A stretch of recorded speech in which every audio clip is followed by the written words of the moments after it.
রাষ্ট্র যেভাবে চালিয়েছে, সাধারণ মানুষের নির্যাতন করেছে, বাংলাদেশের গুণ খুব আয়নাঘর সব মেলে বাংলাদেশের মানুষ যে অতিষ্ঠিত ভোগ করেছে। আমরা রাষ্ট্র সংস্কারের কাজে ছাত্রদের পক্ষ থেকে কাজ করছি। আমরা একটা দানব সরকারকে, কিন্তু তার প্রেতাত্মারা এখনো আমাদের মাঝে লুকিয়ে আছে, যারা এই দেশকে অস্থিতিশীল। এই স্বাধীনতা রক্ষা করা শুধু আমাদের ছাত্রদের কাজ না, আমরা অবশ্যই আপনাদের সহযোগিতা এবং আপনাদের স্বৈরাচারিণী হাসিনার পতনের মাধ্যমে বাংলাদেশের মানুষ তাদের বাক স্বাধীনতা ফিরে পেয়েছে।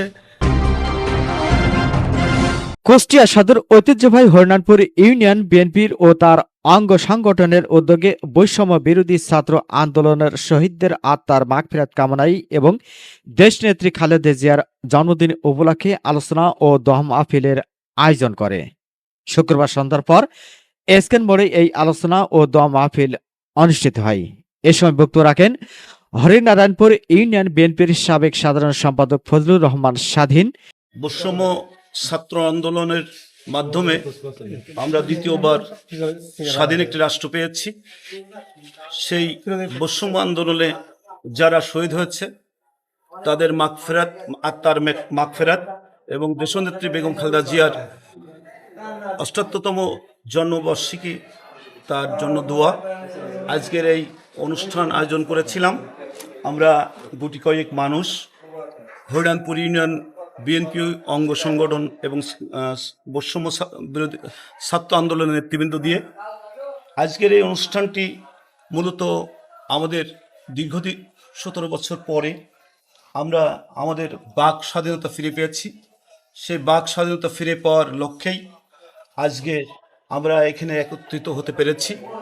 আজকে বাংলাদেশের যে একটি ফ্যাসিস্ট মাফিয়া ডন শেখ হাসিনার সরকার সাধারণ মানুষের ঘাড়ের উপর চেপে বসেছিল, সেইটা গণ অভ্যুত্থান বলা যায়। বৈষম্য ছাত্র আন্দোলনের মাধ্যমে সাধারণ মানুষের আন্দোলনের মধ্য দিয়ে এদেশ থেকে ৫ই আগস্ট বিদায় নিয়েছে বাংলাদেশ আওয়ামী লীগ নামে যে একটি কুলাঙ্গার দল। সেই দলটি চিরতরে বাংলাদেশের রাজনীতি থেকে মুছে যাবে আমি মনে করি। যে রাষ্ট্র যেভাবে চালিয়েছে, সাধারণ মানুষের নির্যাতন করেছে, বাংলাদেশের গুণ খুব আয়নাঘর সব মেলে বাংলাদেশের মানুষ যে অতিষ্ঠিত ভোগ করেছে।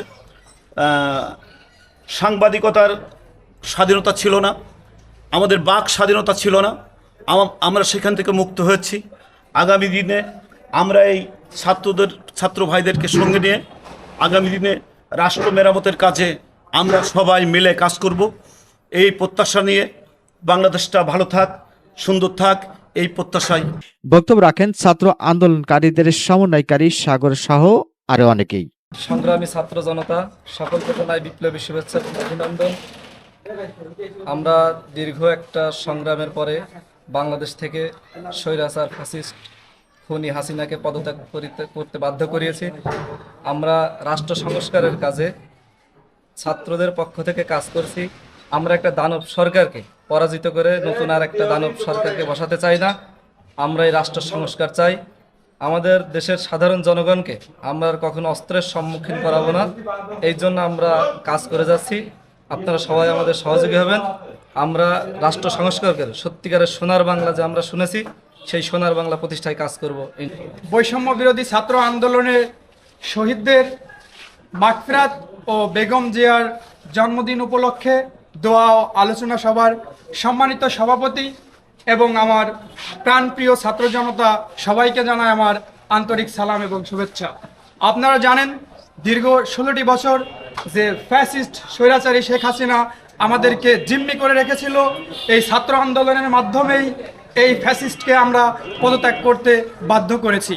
কিন্তু তার প্রেতাত্মারা এখনো আমাদের মাঝে লুকিয়ে আছে, যারা এই দেশকে অস্থিতিশীল তৈরি করার জন্য চেষ্টা করছে। অবশ্যই আমরা ছাত্র আন্দোলনের যারা আছি তারা অবশ্যই এটাকে রুখে দেব। রক্তক্ষয়ী সংগ্রামের মাধ্যমে আমরা এক গণ অভ্যুত্থানের মাধ্যমে স্বাধীনতা অর্জন করেছি। আপনারা সবাই জানেন যে স্বাধীনতা অর্জনের থেকে রক্ষা করা কঠিন।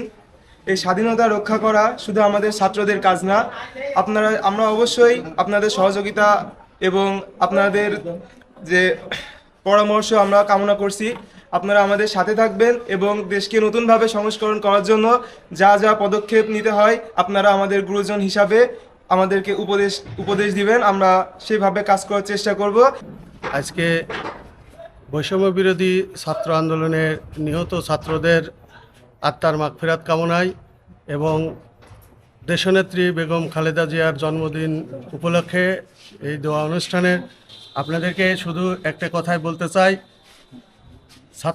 ছাত্র জনতার আন্দোলনের মুখে খুনি ফ্যাসিস্ট আসলে যার কোনো ভাষা নাই, যার বিরুদ্ধে খারাপ কথা বলার, সেরকম একজন স্বৈরাচারিণী হাসিনার পতনের মাধ্যমে বাংলাদেশের মানুষ তাদের বাক স্বাধীনতা ফিরে পেয়েছে।